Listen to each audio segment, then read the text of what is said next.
In the far north, in a godforsaken, frozen land, stood the residence of the great head of the Vranian family, Grand Duke Reynold Vranian. Reynold Vranian was currently speaking with a guest. The Grand Duke wondered why a young lady from the distant southern Nettri family would show up with a strange animal. As it turned out, this lady was none other than a member of the Nettri family from the southernmost region, Shur Nettri. The Grand Duke sized up the young lady before him, who was smiling like a madwoman. The girl wanted the Grand Duke to accept some eggs, or perhaps a chicken dish. Shur joked that the coachman she rented the carriage from had given her the rooster. The girl just wanted to hold the Grand Duke's hand, even for a single second. She wanted to get at least a signature or a fingerprint on a piece of paper. She even pulled out a special sheet of paper she had prepared on her way to the duchy. She confessed that she would treat the paper as a precious family heirloom. The Grand Duke, unmoved by her proposal, called a servant and immediately ordered her to be taken away. But Shur pleaded for one more chance, saying she would get straight to the point. Suddenly, the girl dropped to one knee before him, presented a ring, and proposed to him. A while later, our heroine was sprawled on her bed, staring blankly at the engagement ring. She had come all this way to propose, and he couldn't have cared less. She had expected it to be difficult, but she hadn't thought even the guards here would be so tough. However, having come all the way from the south to the north, there was no turning back. The protagonist of this romance was the Grand Duke of the North, Reynold Vranian, who was also the second male lead in the fantasy novel, The Blooming Princess. The Grand Duke inherited from his family the power to turn emotions into a sharp sword. Eventually, from constantly annihilating demonic beasts over the years, he grew numb and lost all his emotions. At first, the heroine was jealous of him, because in the real world, it was this character who had captivated her. After her parents died, a horde of relatives tried to manipulate her to get their hands on her insurance money. Perhaps it started with jealousy, but at some point, the heroine began to genuinely root for Reynold. Her life, full of a series of disappointments and empty hopes, also came to an end after Reynold's death. Due to the original heroine's indifference, the Grand Duke lost his last remaining emotions. Since the Grand Duke could no longer use his power, the North fell along with its master. So she wanted to use this second chance to save the Grand Duke at all costs and witness his happiness with her own eyes. 2 weeks before arriving in the north, she had been hit by a truck and opened her eyes in a completely different world. Just as she was tending to some flowers, a man burst in, shouting that she was trying to bring shame to the family. The man called out her new name, and it was then she realized she had been transported into that novel. He kept screaming that they received a pile of complaints about her every day. Our heroine completely ignored him, simply looking around to figure out what was happening. She realized she was trapped in the body of Shur, a minor villain in The Blooming Princess and the eldest daughter of the ducal Nettri family of the South. For generations, the firstborn son or daughter of the ducal house would inherit the power to make flowers bloom with a swing of their sword. But this time, the power was passed down to the second daughter, Irina, making her older sister feel useless. When this feeling reached its peak,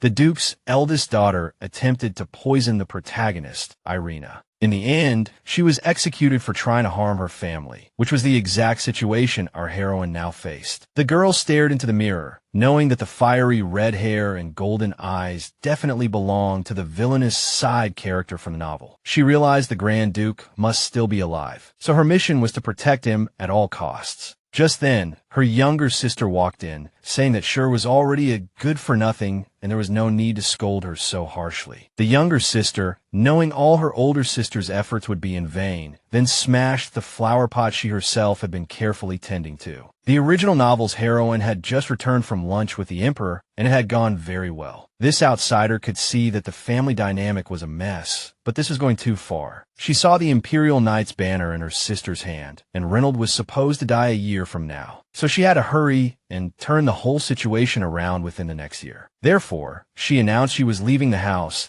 and suggested they declare her a non-existent daughter. Shur said she intended to cut ties with her family and start completely fresh. The man tried to stop her from leaving the family. He warned her that if she took one more step, she would no longer be his daughter. But she just scoffed and told him to hurry up and disown her. Then she stormed out of the room, leaving her father and sister completely stunned. She vowed to help Reynold get his emotions back, even if it was just irritation or anger. She saw saving Reynold as her mission, and then she would continue to live her own life, watching over him in the north. A young woman named Shirley appeared and told our heroine that she was now her exclusive maid. She mentioned that the Grand Duke had ordered her to serve as the lady's escort, and said she could come to her for anything she needed. She also added that the rooster needed to be sent to the farm, unless she planned to raise it herself. The maid pointed out that if she wanted to return to the south, she could quickly prepare a teleportation stone for her. The red-haired girl was glad she hadn't been kicked out, but she still hoped the marriage proposal story could continue. The Nettri family, one of the cornerstones of the empire, guardians of public security in the heart of the imperial capital. The Vranian family, the second pillar of the empire, had been purging demonic beasts in the north for hundreds of years. The two families were sworn enemies. The Vranian family was famous for its brutal monster-slaying techniques. The mere mention of their name was enough to send shivers down one's spine and make their heart pound. Later, at some point, the descendants of the Vranian family began to seize key positions in the central government. The Nettri family saw this as an overreach, and their feud had lasted for generations. So, the fact that they had given her a room was nothing short of a miracle. If the marriage proposal didn't work, they would have to come up with a new plan. The girl was thrilled because the male lead from the book was exactly as she had imagined him while reading. When she saw the Grand Duke in person, he looked absolutely flawless. The maid thought the long carriage ride from south to north must have been boring, but our heroine had enjoyed it. Shirley was shocked that her new mistress was so infatuated with the Grand Duke. Shur realized that there weren't many people in the world whose mere existence could set your soul on fire. When she used to celebrate her birthday with her family, our heroine always spent alone, so she wished for her favorite character to be happy. Meanwhile, the captain of the guard, John Vranian, was reporting to his lord about the new resident of the estate. He reported that the girl's younger sister had become the commander of the Imperial Knights, while she herself had been disowned by her family. She had been accused of attempted poisoning, so her appearance in the north now seemed highly suspicious. But the Grand Duke pointed out that he would never be poisoned by a talkative woman who had already been exposed in the south. The captain noted that it had been a year since his master had completely lost his emotions. He hadn't personally led a demonic beast subjugation squad in a long time, so the enemy might take advantage of this. The Grand Duke was sweating with anxiety because he hadn't heard from his night squad in over 2 weeks. So everyone thought the squad leader was done for, and the mission had failed. Now, they had to find the commander's body before some demonic beast ate it. The Grand Duke prepared to lead the search party himself, but the commander was worried about his superior. Without emotions, he couldn't use his family's power, and the number of mutated demonic beasts was surging. If this continued, the Grand Duke would eventually have no choice but to follow the Vranian family's rules. Suddenly, the commander shut his mouth and spun around, feeling that someone was eavesdropping. He drew his sword and yelled at the eavesdropper to show themselves. The Grand Duke walked up to the commander and told him to calm down, and told him to stand down. Just then, our young heroine popped out of nowhere and jumped into the middle of their conversation. The Grand Duke was surprised at how she had gotten into his study, as he hadn't told her its location. Shur simply said she had a chat with the knights guarding her and asked for a small favor. The Grand Duke was very disappointed in his men. This was a major blunder on their part, but he felt that could be dealt with later. Right now, he just wanted to know why she was in his office. The lady stepped forward, saying that 24 hours had passed since their last conversation and her proposal. She pointed out that the Grand Duke had hurt her feelings, so he needed to take responsibility for it. The Grand Duke and Commander John just stared at the outsider, completely baffled as to what trick she was trying to pull. Then, the lady requested permission to paint a portrait of the two of them. John thought the girl had very strange hobbies and suggested they just throw her out. In response, she pretended to be deeply in love with the Grand Duke, which annoyed the commander even more. The Grand Duke ignored John and was about to set off alone to find the missing squad. The story said the Grand Duke wouldn't die just yet, but our heroine was still worried sick about him. She decided to keep pestering him no matter what, just to get any reaction out of him, even if it was just annoyance. The captain was angry that she kept interrupting their conversations and distracting the Grand Duke with trivial matters. But Reynold promised that he would let her take his measurements, including his shoe size. Shur didn't stop there. She chased after him, wanting to ask a few more questions. She stopped in front of him and asked what sweet nickname he would like her to call him after they were married. The girl rattled off every cute nickname she knew, just to stall the Grand Duke for as long as possible. She was talking complete nonsense, even though she knew full well his name was already perfect. She couldn't think of any other way to stop him. If he had to lead a demonic beast subjugation squad, he'd better have some emotions to drive him. Reynold turned to walk in another direction, but promised to return in a few days to revisit the matter of the signature and fingerprint. The girl decided to take it a step further and asked him directly for a big hug. You could see John casting a suspicious glance at our heroine's motives, but the Grand Duke ordered him to stand down.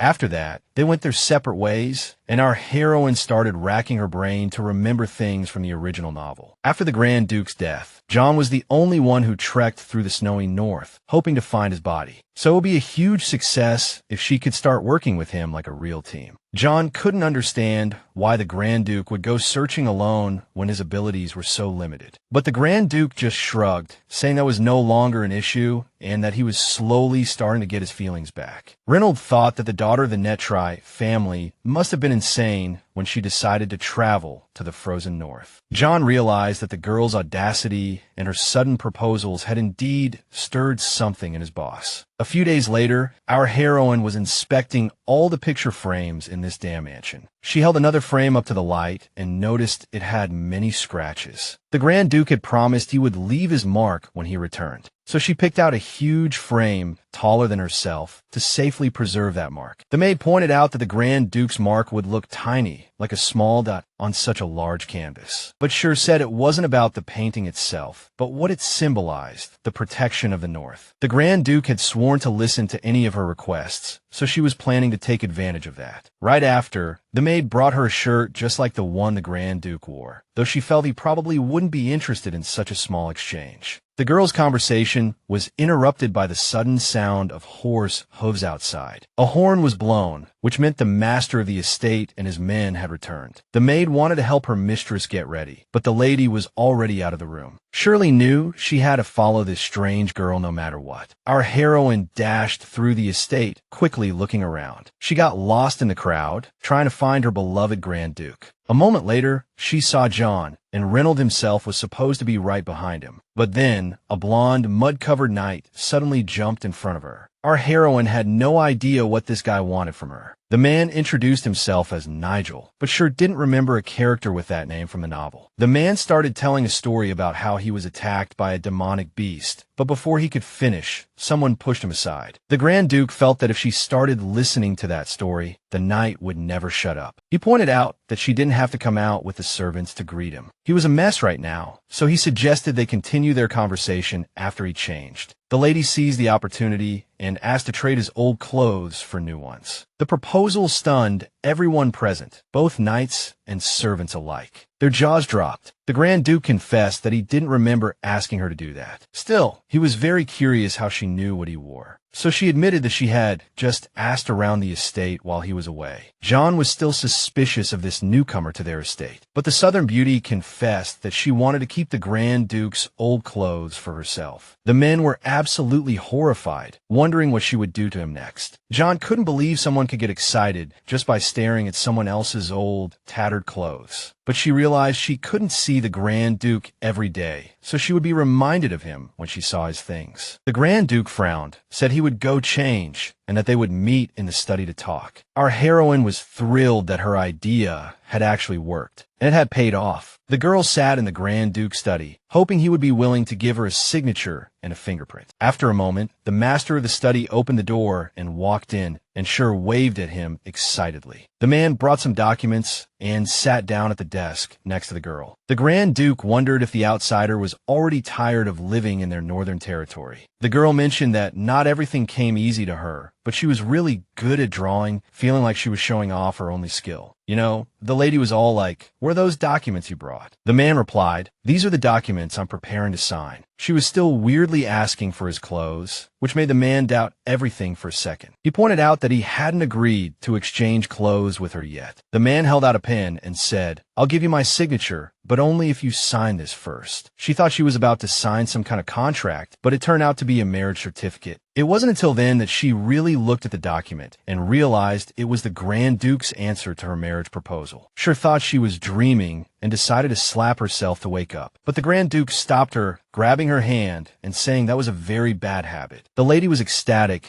that she could finally take her husband's last name. After the wedding, being a Southerner, she felt she had to stick to the Grand Duke like glue if she wanted him to regain his emotions. The man wasn't too keen on the idea of her watching him sleep, so she explained she didn't mean anything by it and just wanted to see his lovely sleeping face. Reynold said her strange behavior was getting on his nerves and told her to keep it up. Shur pointed out that she always acted from the heart and never had any hidden agenda. The Grand Duke replied that he was willing to do anything to get his emotions back. The girl happily promised to keep getting on his nerves. As soon as the marriage contract was settled, the Grand Duke began to take off his gloves. He immediately warned her not to expect anything more than a marriage of convenience from him. Just as he promised, he pressed his fingerprint onto the document. Shur swore to do her best for the bright future of the Grand Duke and the entire North. She didn't have to, but the girl wanted to do it with her own hands. You know, the first thing she did was ask the Grand Duke to exchange the pen and shirt he had been using since his return from the expedition. Most of the knights went straight to the training grounds. The lady showed up to inspect the men and announced that the Grand Duke had accepted her marriage proposal. This came as a huge shock to the knights, especially Commander John. After recovering from the shock,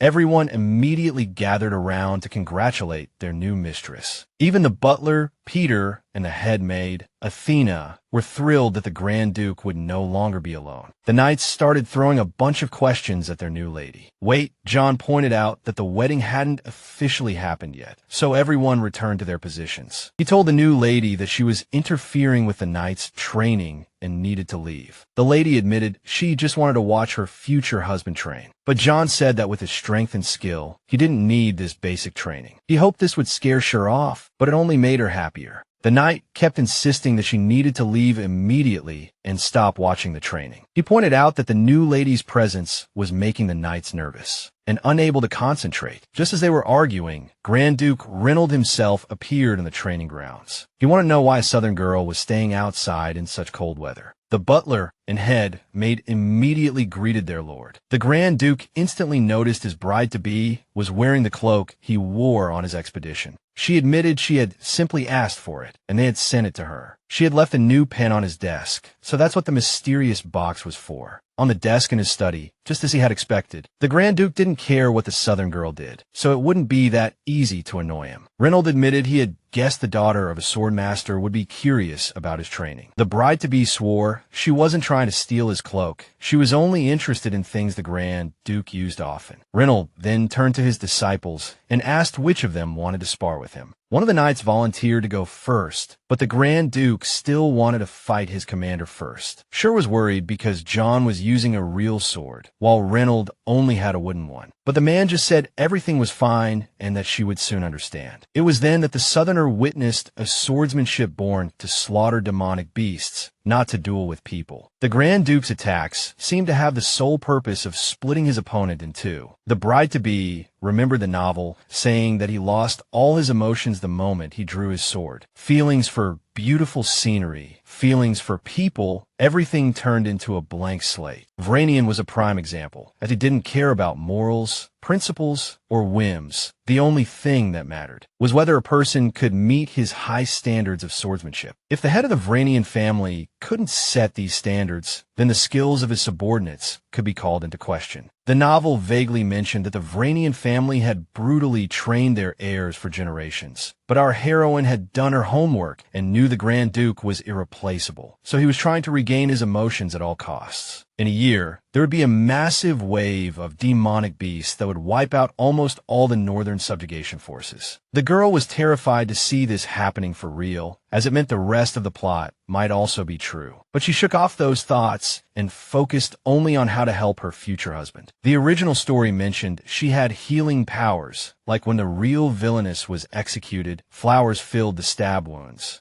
She couldn't use this power through a sword, but they didn't find that out until after her death. The lady knew the healing ability must be related to flowers and hoped to find a clue in the novel. She was thinking that maybe the real villainess tore up flowers for more than just to anger her father. Her thoughts were interrupted when the Grand Duke suddenly ended his training and walked over. He noted that she had asked to watch him practice, but she wasn't even paying attention. It was only then that the lady realized the training was over, and John looked exhausted. The girl admitted she was just too worried to focus on the fight. She did promise that she would eventually get used to the sight and be able to watch her dear husband. During every training session, he pointed out that the North was a rather dangerous place, so it would be a problem if she reacted that way every time, but all she could think about was how to make him show emotion, even when he had to draw his sword. The bride smiled and asked the Duke to bring her a bouquet of flowers every time he drew his sword. John was very annoyed by her constant demand for bouquets, especially since there wasn't a single flower in the entire estate. Flowers barely grew in the North, so getting a bouquet meant going all the way to the east to fetch one. The Duke admitted he had decided to listen to all her requests, so he had them go find a bouquet anyway. Reynold realized that it had been a very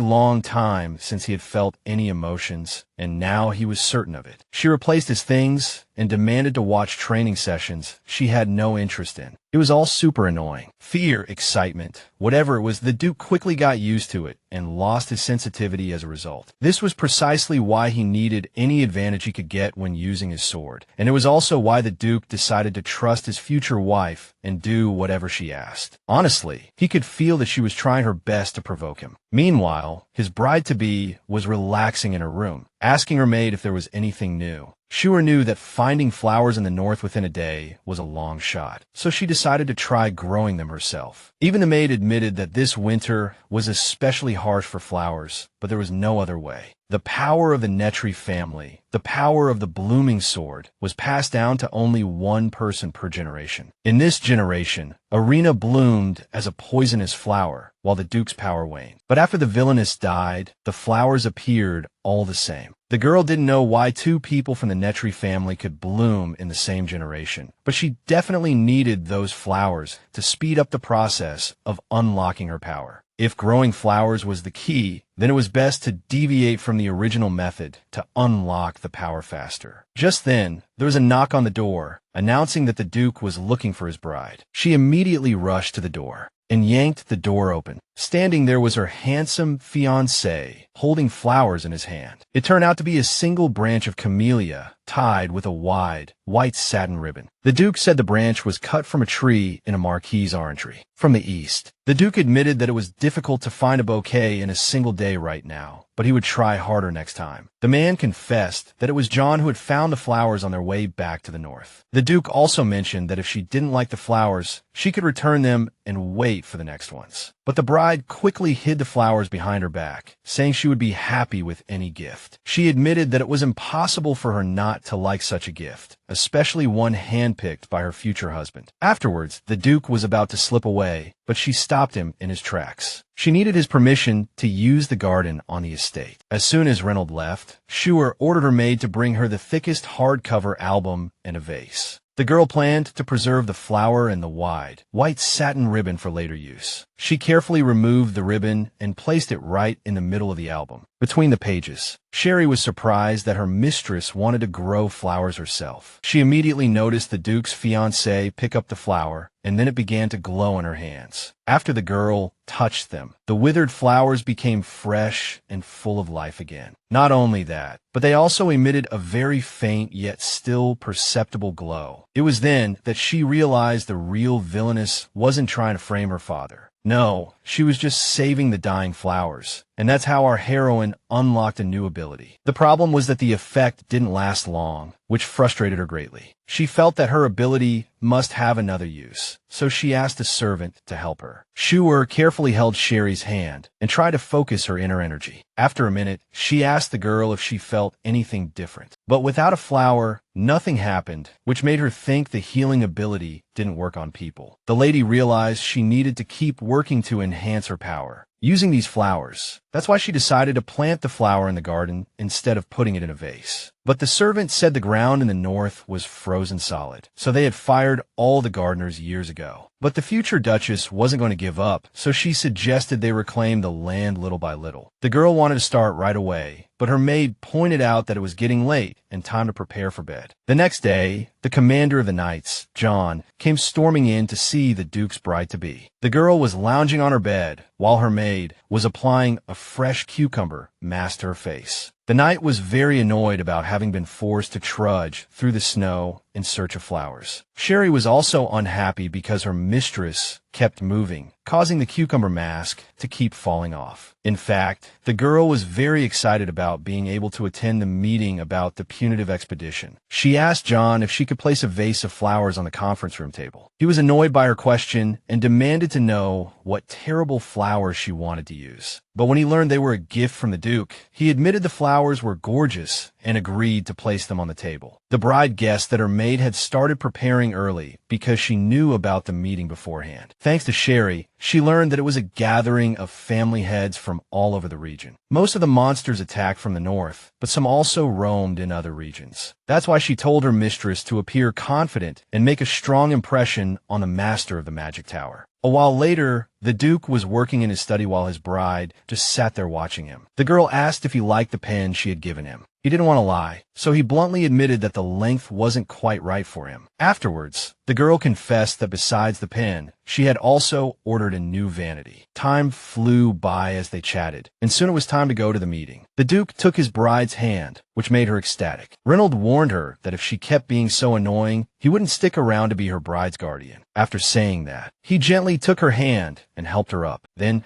they headed to the meeting together to listen in on the discussion. They walked hand in hand, and Shur wished this moment could last forever. On the way to the meeting, they ran into the butler, who reported that the archmage had arrived. He also told his mistress that all her instructions about preparing the gardening tools had been carried out. She told her future husband that she had bought some extra tools because there were hardly any in the palace. Turning a corner, several knights greeted them happily, delighted to see their future mistress. They admitted that during their training breaks, they had been building the fence she had asked them to make. The Duke noticed that his future wife interacted well with all the staff. The lady admitted that those were the knights who used to guard her room, so she had asked for their help as a sign of gratitude. The girl asked her future husband to remember their names to use the next time they met. Right after, Nigel came up and said the new fence looked fantastic. The Duke was getting more and more irritated because they kept running into people distracting them from their business. As the meeting began, the Duke introduced his companion as the future Grand Duchess. There was silence at the table, as no one had expected things to progress so quickly. The master of the magic tower, Riley, who was in charge of dispatching mages and magic stones, expressed concern for the girl's well-being. He believed the marriage was forced by the Marquis and that the girl would have a very difficult time in the north. All mages on the continent answered to the magic tower, and only the highest mages could provide them. In other words, Riley, who helped find and kill monsters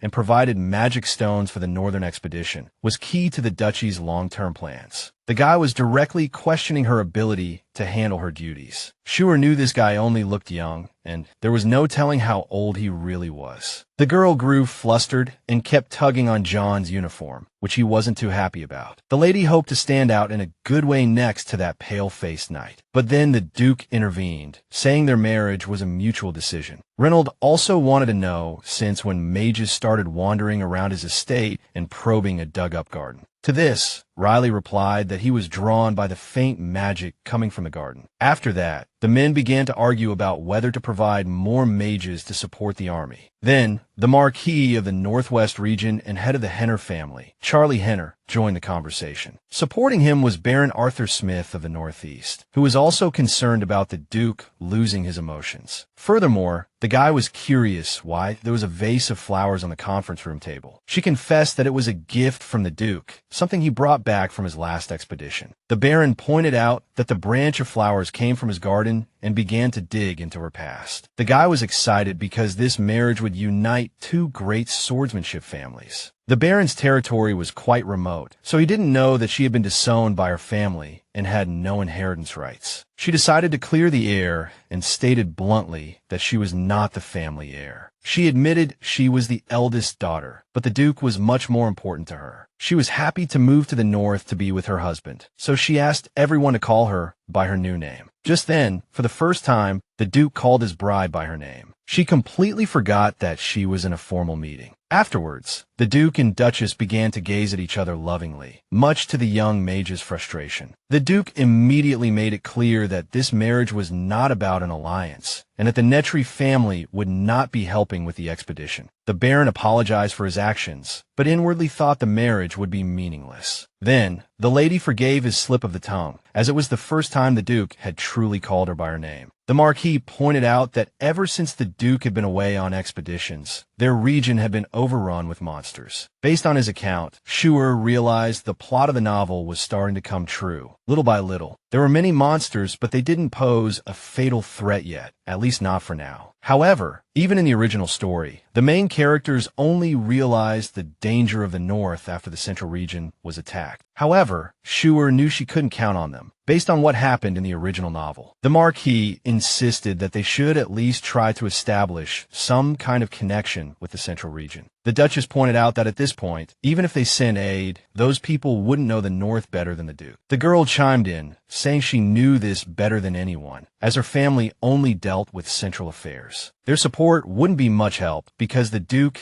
and Irina couldn't be allowed to meet. The man fell for her at first sight, but after she got married, she lost any chance of being with him. If Irina shows up, we have to help the Duke regain his emotions as soon as possible before they meet, so he can think clearly. The girl was worried that the Duke would go on an expedition and be gone for a long time. But John said he had already prepared the flower arrangements and had them all delivered. The mage Riley found it incredible that Reynold planned to clear out a year's worth of accumulated monsters in a single expedition. In just one expedition, he added that the Duchess would be very upset if they had to postpone their marriage registration. The Duke took his words to heart and noticed the dejected Shur beside him. Afterwards, he took a deep breath, knowing he had to consider her wishes. Riley had never seen the Duke so worn out and could feel a strange energy coming from the garden. So he promised that after the expedition, he would look after the north and let them travel to the central region. He explained that it was because he was simply tired of always being cooped up in his tower. The Duchess immediately began to thank him for allowing them to have time together. The girl asked the mage how much time they would have to relax, but she felt that 1 week was nowhere near enough time to relax and figure out the garden's magic. She admitted that she planned to plant more different kinds of plants. Then the mage agreed to a 2-week vacation, but the Duchess negotiated for 3. She was ecstatic when the mage finally relented and gave them a full 4 weeks. Afterwards, the Duke declared the meeting over, and the entire conference was officially adjourned. Everyone started to pack up and head out for a walk around the estate. The first thing our girl did was check on the fence the knights had built for her. It was very beautiful and looked sturdy enough to stand on its own.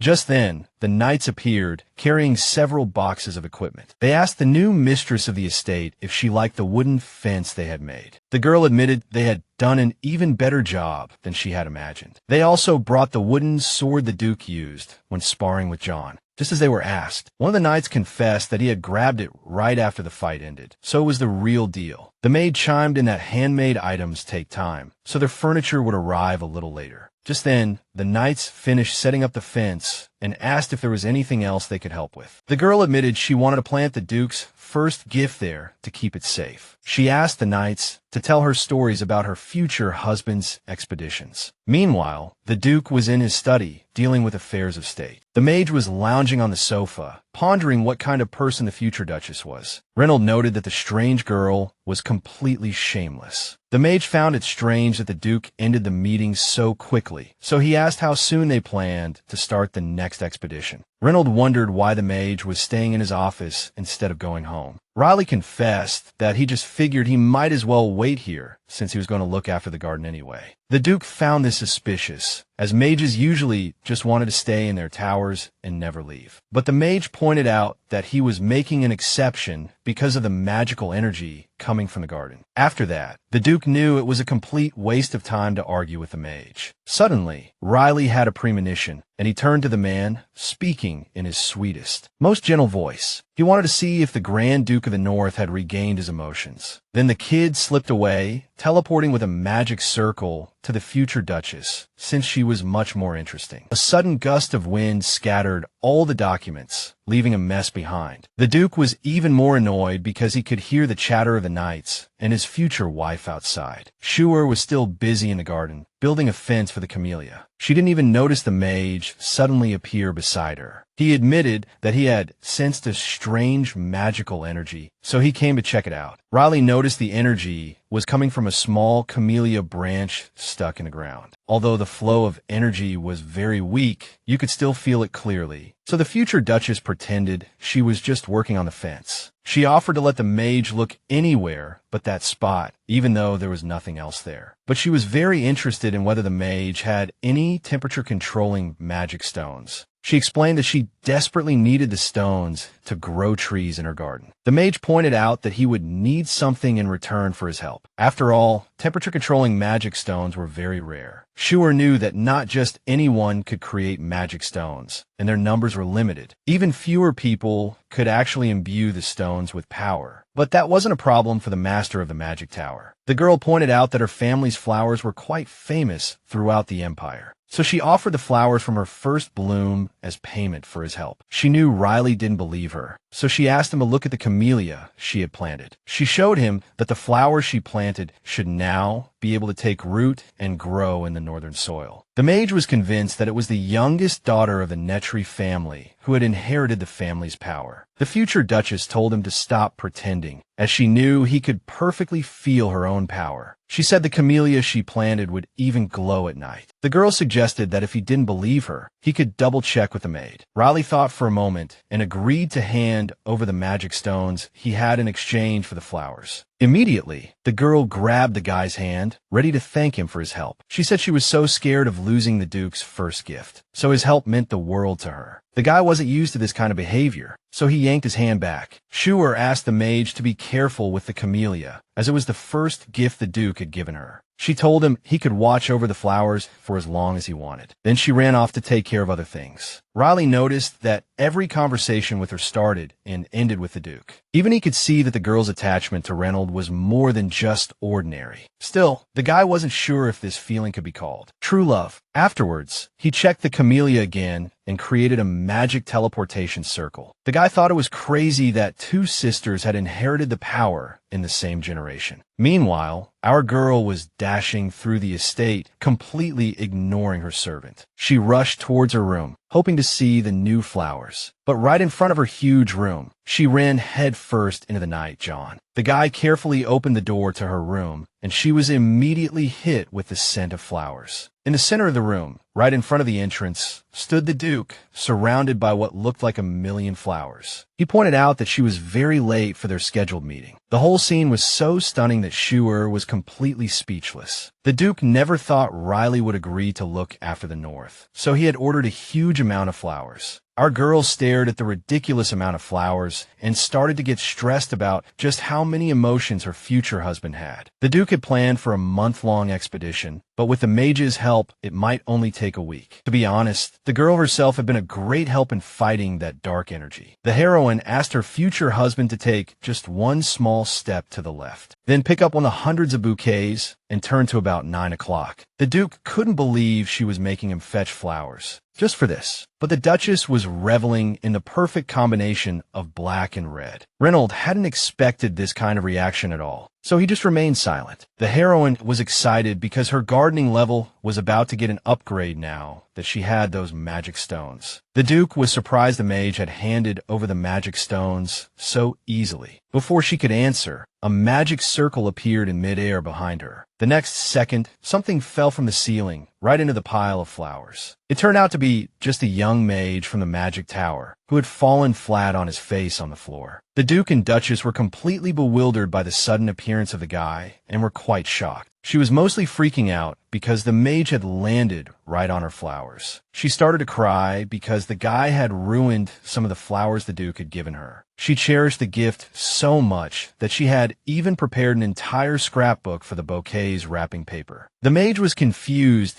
that someone who invested in magic stones was collecting plain, old paper. She was practically sobbing begging the mage to turn the paper back to how it was. Afterwards, she asked Riley what he was doing here so early. It turned out he had come for the camellias that were on the table during the meeting. The mage was annoyed that the paper from the Duke's gift was more important to her than he was. The Duke couldn't bear to see her cry, so he took a handkerchief out of his pocket. He quickly handed it to the red-haired girl, telling her to wipe her tears. Duke Reynold explained that he used the handkerchief often, which made her extremely happy. He understood at once that she wanted to keep the handkerchief he had used for a long time. At first, she offered to trade some paper for it, but Reynold just let her keep it. Later that night, the Duke gazed at the dark window of his future wife's room. John approached his superior and reported that the preparations for the expedition were complete. Shur had been relentlessly chasing the Duke all day, and the magician was following closely behind her. Reynold breathed a sigh of relief that she had finally calmed down and should be sleeping soon. Riley was in a similar mood, also worrying about the Duke. Since meeting his future wife, the man realized there wasn't a single peaceful day. He found her always in his sight and always on his mind, and he would rather keep her by his side than risk her running off and getting hurt. He just said that he had gotten used to being treated that way a long time ago. The remaining knights proudly saluted their commander before departing on the expedition. The Duke remembered that the lady had asked him to call the knights by their names as a sign of gratitude. Everyone immediately understood that this was all thanks to their new mistress. Meanwhile, she was lying in bed, sleeping soundly, surrounded by bouquets of flowers. The next morning, she woke up with a wrapping paper magazine still in her hand. Shur immediately realized that Reynold had quietly left for the expedition while she was sleeping. Just then, a maid came in and asked her what to do with the remaining flowers. The Duchess said she wanted to plant them and see what would happen. Shirley couldn't believe it. Even by garden standards, the number of flowers was overwhelming. But our girl was still determined to bring the garden to life and make it bloom. Shur asked her maid where the former Grand Duchess came from,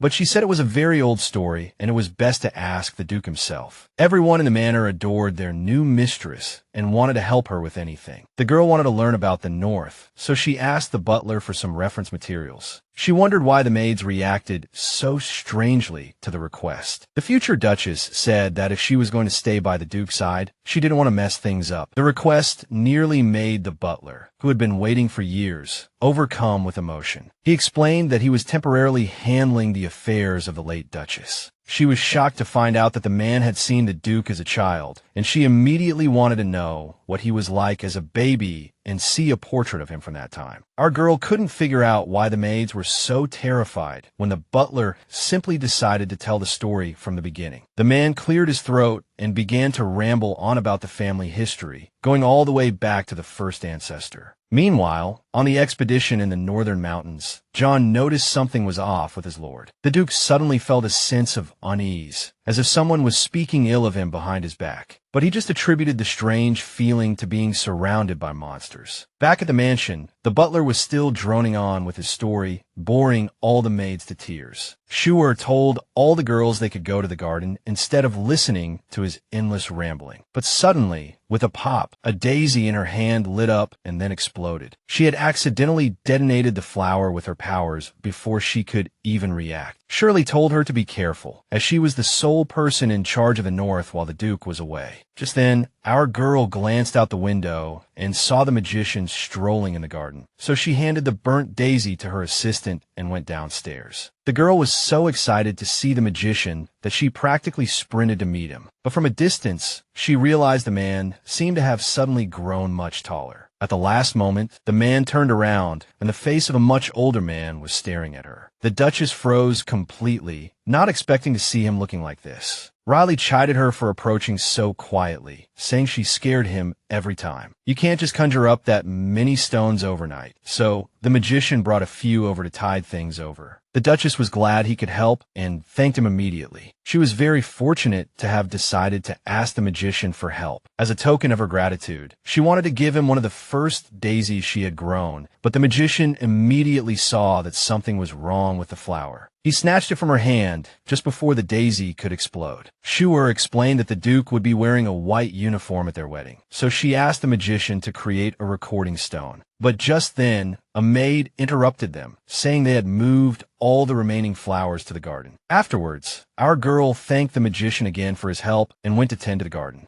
Meanwhile, the Duke was fighting a giant monster on a clifftop. As he used the power of his sword, his emotions slowly faded away completely. Some things infuriated him, yet he couldn't live without them, which made him hate his own abilities. Meanwhile, at the manor, the garden's transformation was in full swing. The future Duchess directed all the servants and knights, who happily planted flowers in different areas. By the time the Duke returned from his expedition, the entire garden was in full bloom. Only now did she truly understand the value of those temperature-controlling magic stones. The magician couldn't believe that he actually had to take off his robe in the north because it was too hot. He even guessed that butterflies would soon appear. Shur cherished her flowers so much that she didn't want to give them to the magician, but she consoled herself with the thought of getting a recording of the Duke in his white uniform. Shur noticed that Riley only seemed to have genuinely cared about the flowers on the first day, but she still couldn't figure out why the magician, of all people, always showed up in her garden. Just then, she saw the familiar figures of several knights in the distance, which could only mean one thing. Her future husband was finally home. So our girl shot out like an arrow, ready to greet the man who was about to become her husband. But he greeted her with a completely cold and emotionless gaze. Fortunately, she was already prepared for the Duke's unique personality. She proudly announced that the garden could be seen perfectly from his office window. He immediately assumed she had been snooping around his office and might have even stolen something. He guessed right, because our girl had indeed taken some of the Duke's things for her collection. However, she assured him that she had only taken a chair and some other furniture. Shur covered the Duke's eyes for a second, wanting to give him a little surprise. Even John the Knight was shocked that so many flowers had sprouted in the north. The girl had already explained that she planted the flowers the Duke had given her. The man pulled her hands away from his eyes and said he was willing to go see the garden. But Shur insisted that he peek through the study window. The Duke thought he might as well go along with his future wife's wishes and went to change his clothes. Flowers held no appeal for him, and he had never been very interested in gardens. He realized the girl just wanted to show off the flowers, no different from before the expedition. This only meant that he was the one who had changed. He often saw, heard, and lived in a world he never gave much thought to. He noticed that everything in the office was brand new, with his family crest plastered everywhere. He didn't understand why the girl had told him to come to the office and wait for her signal. Suddenly, a loud shout came from outside. It was Shur calling for Reynold from the ground below. The man looked out the window and saw the girl waving frantically at him. He thought she was just trying to make him feel guilty so he would buy her a new dress or something. But she told him he was wrong and that he needed to see the bigger picture. She stopped hinting and directly told the Duke to look at the whole landscape. Only then did Reynold tear his gaze from her face and look down at the field of flowers below the window. The girl was dancing joyfully in the middle of a giant heart she had made from the flowers she planted. In that moment, the Duke's own heart began to pound. Something had truly shaken him. She even said she wanted to put a statue of the Duke in the middle and place a flower crown on it, but she wouldn't mind at all if he did it himself. The Duke simply told her she could do whatever she wanted. In any case, he took a deep breath and smiled, seeing the world in color for the first time in a long while. Soon, it was time to depart for the capital, and Riley and John came to see the Duke and Duchess off. The magician joked that he looked so young because they were taking advantage of child labor laws. But the Duke said the magician was just pretending to be young, in order to manipulate people. Anyway, Riley wished the future couple a pleasant and easy journey. After that, the door of their carriage creaked shut and the vehicle began to move. The girl wanted to know where in the capital she could find historical materials about the Duke's family. She said it would help her understand her future husband better. She also demanded that Reynolds show her his childhood portrait at least once a year. But he pointed out that she could find the information she needed at the Central Library. Originally, the Bryan family was in the Central region, but after gaining independence through an agreement, most of them moved to the north after an expedition. After that, our girl asked the Grand Duke to hold her hand. She promised it would help her get through all the hardships of this world. The Duke decided to do it just to shut her up and stop her from bothering him. He held out his hand, letting her grasp his palm tightly. Compared to her future husband's large hand, our girl's hand seemed very small. Shur knew that by this time, Irina should have already been engaged to the Crown Prince. Back when the daughters of the Nettri family had not yet bloomed, Irina received one marriage proposal after another. Everyone wanted to latch onto their family's fame, that of the renowned house of swordsmanship. No one knew she would become the heir, so she ended up proposing to the prince herself. She asked him for a 2-year engagement, promising to manifest her sword aura and make the empire so strong that no one would dare to invade. A long time ago, Irina and Duke Reynold's first meeting began with a handshake. That's why she wanted to know if the Duke felt anything special at that moment. But she was frustrated when nothing happened and realized she couldn't replace the main character. Still, Shur couldn't understand why her sister was so sure she would bloom within 2 years. As long as the eldest daughter was alive, the power couldn't be passed down to her. The soon-to-be married couple arrived in the city center, and she immediately noticed how different it was from the north. As soon as they stepped out of the carriage, a man approached to greet the family. Our girl knew right away that the moment of the first encounter with the prince had arrived. This was Simon Weymouth, the male lead of the novel, the crown prince of the empire, the man Irina had chosen, and the one the original Shur was head over heels for. The prince explained that he hadn't been informed at all that the Duke was not coming alone. Reynold immediately introduced his future wife to everyone present. Simon was very surprised that the eldest daughter of the Nettri family had chosen such a husband. The prince suggested the couple join the tea party they had interrupted for the welcome. The heroine couldn't understand why the prince was acting